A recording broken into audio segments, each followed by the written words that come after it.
I'm going to show you a light touch provisioning workflow that we set up for one of our clients. Now, this differs from a zero touch provisioning workflow because instead of the user setting up their own computer, IT is going to set up the computer for the user and log into all their applications. This is the white glove approach so that when the user receives the computer, everything is already set up for them on day one. Inside of Jamf, we're going to be doing as much as we can to make this process as quick and as easy as possible for IT. So let's dive into it. To start off, IT is going to connect to Wi-Fi, which will kick off automated provisioning. This then installs the MDM profile, which in turn installs all the configuration profiles. In this case, File Vault, Wi-Fi, the login message, screen lock, macOS update policy, and any application settings that we set. From there, they're going to set up a user account that's the same as the user that's using the computer, and a password hint that directs them to IT if they need any assistance. Once the home screen launches, a dialog will pop up prompting IT for their asset tag, and then also allowing them to select which department this computer is in. Now from here, we're going to get 4 completely different workflows depending on what IT picks. So in this example, we're going to go over the staff workflow. In this workflow, IT is going to interact with 2 additional prompts.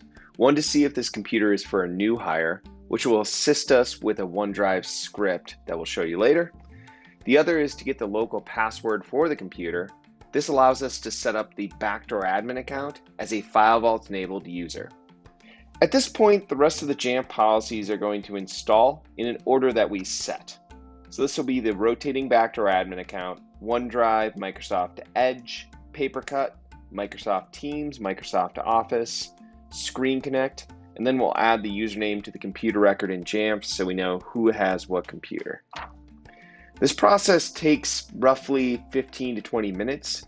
So while that happens, IT is going to be logging into the different applications that the user will be using. IT will configure OneDrive first by logging in with the user's username and password, and then clicking through the initial prompts.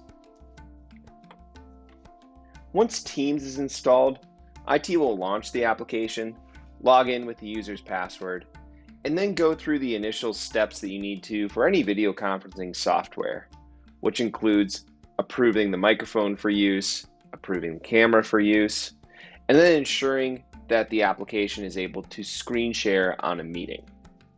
Once Office is installed, IT will launch the application, again logging in as the user, and do some initial setup, which includes ensuring that Outlook is the default calendar.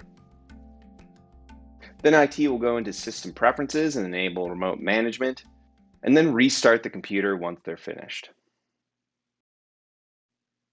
IT is going to log in as the user, and upon first login, will be prompted to enable File Vault.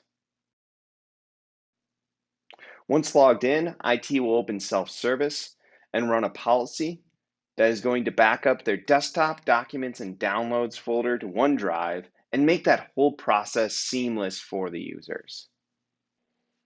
When we restart the computer here, we are now going to that File Vault screen. And you can see that both the user that's using the computer and the backdoor admin account are there as File Vault enabled users. At this point, IT is ready to give this computer to the user, which is completely set up, logged in, and ready to go.